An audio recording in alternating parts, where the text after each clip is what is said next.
സ്ത്രീധനം ചോദിക്കരുത്, കൊടുക്കരുത്, സ്ത്രീധനത്തെ പ്രോത്സാഹിപ്പിക്കരുത്. ഇത് നമുക്ക് എല്ലാവർക്കും അറിയുന്ന കാര്യമാണ്.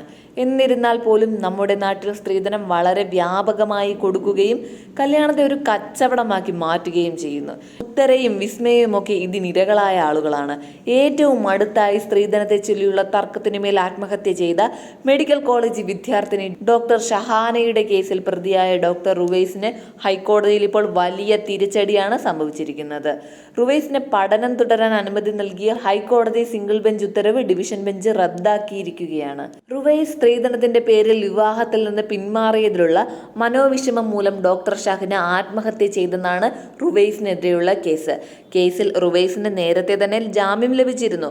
പഠനം തുടരാൻ അനുവദിക്കണമെന്നും സസ്പെൻഷൻ പിൻവലിക്കണമെന്നും ആവശ്യപ്പെട്ട് പിന്നീട് റുവൈസ് ഹൈക്കോടതിയെ സമീപിക്കുകയായിരുന്നു. തുടർന്ന് ജസ്റ്റിസ് CP മുഹമ്മദ് നിയാസ് പഠനം വിലക്കിയ ആരോഗ്യ സർവകലാശാല സ്റ്റേ ചെയ്ത ഉത്തരവിനെതിരെ പ്രിൻസിപ്പൽ ഡിവിഷൻ ബെഞ്ചിനെ സമീപിക്കുകയായിരുന്നു. സിംഗിൾ ബെഞ്ചിൻ്റേത് ഇടക്കാല ഉത്തരവാണെങ്കിലും ഫലത്തിൽ കേസ് തന്നെ അവസാനിക്കുന്ന സ്ഥിതിയാണ് അതുണ്ടാക്കുന്നതെന്ന് കോടതി പരിഗണിച്ചില്ലെന്ന് ഹർജിയിൽ പ്രിൻസിപ്പൽ ബെഞ്ച് ചൂണ്ടിക്കാട്ടി. ജാമ്യം നൽകുന്നതും അച്ചടക്ക നടപടിയായി ഏർപ്പെടുത്തുന്ന സസ്പെൻഷനിൽ ഇടപെടുന്നതും രണ്ടാണ്. അന്വേഷണം അവസാനിക്കുന്നതിന് മുൻപ് ഒരു വിദ്യാർത്ഥിയെ പുനഃപ്രവേശിക്കുന്നത് സാക്ഷികളെയും മറ്റും സ്വാധീനിക്കുകയോ ഭീഷണിപ്പെടുത്തുകയോ ചെയ്യരുതെന്ന ജാമ്യവ്യവസ്ഥകൾ പോലും ലംഘിക്കാൻ ഇടയാക്കുമെന്ന് പ്രിൻസിപ്പൽ ഹർജിയിൽ ചൂണ്ടിക്കാട്ടി.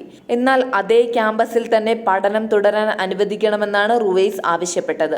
ഒട്ടേറെ വിദ്യാർത്ഥികൾ റുവൈസിനെതിരെ മൊഴി നൽകിയിട്ടുണ്ടായിരുന്നു. കേസ് അന്വേഷണം പൂർത്തിയായിട്ടുമില്ല. തങ്ങളുടെ സുഹൃത്ത് മരിച്ച നടുക്കത്തിൽ നിന്ന് സഹപാഠികൾ പോലും മുക്തരായിട്ടില്ല.